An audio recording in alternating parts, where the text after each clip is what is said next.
Bahasa Indonesia, surat.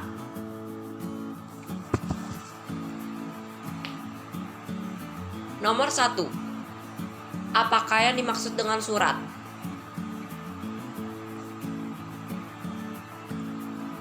Surat adalah sarana komunikasi untuk menyampaikan informasi tertulis oleh suatu pihak kepada pihak lain dengan tujuan memberitahukan maksud pesan dari si pengirim.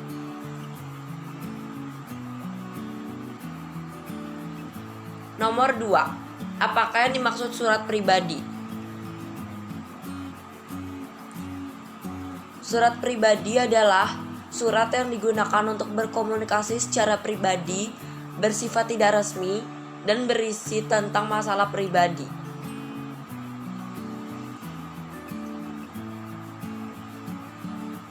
Nomor 3. Sebutkan ciri-ciri dari surat pribadi.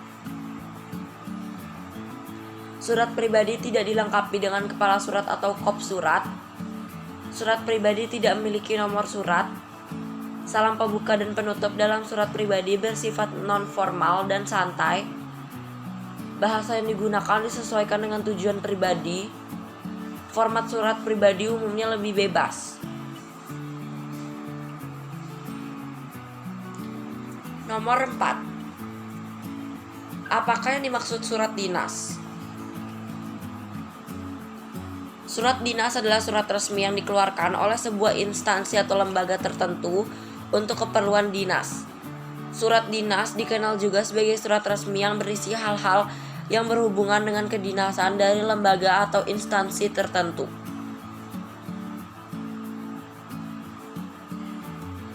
Nomor 5. Sebutkan ciri-ciri dari surat dinas. Terdapat kop surat dan disertai dengan nama instansi atau lembaga.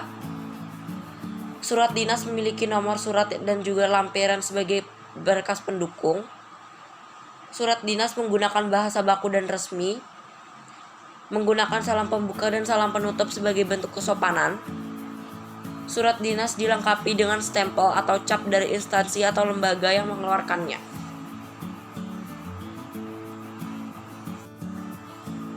Latihan 2. Nomor 1. Apa yang dimaksud menyimpulkan? Menyimpulkan adalah merangkai gagasan-gagasan pokok pembicaraan dan uraian panjang menjadi ringkasan yang mudah dipahami.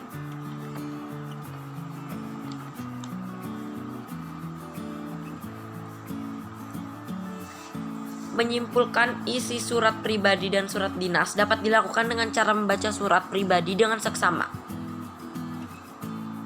Nomor 2. Sebutkan bagian isi dari surat dinas.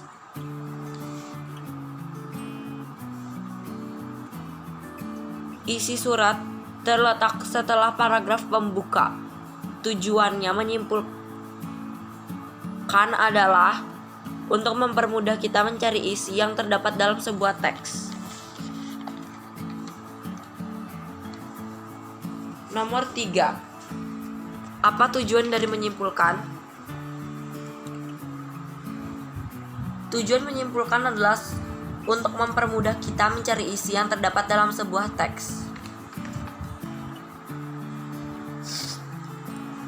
Nomor 4. Sebutkan langkah-langkah yang dapat dilakukan untuk menyimpulkan surat pribadi atau surat dinas.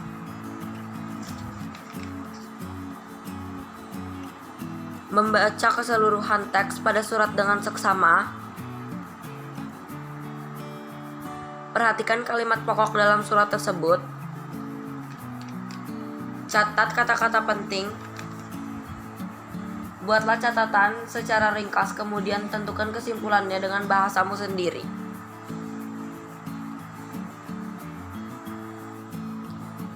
Nomor 5. Sebutkan langkah-langkah dalam mengidentifikasi surat pribadi dan surat dinas.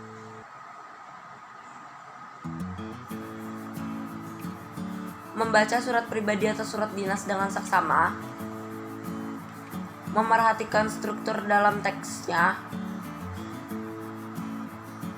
Mencatat inti dari surat pribadi atau surat dinas.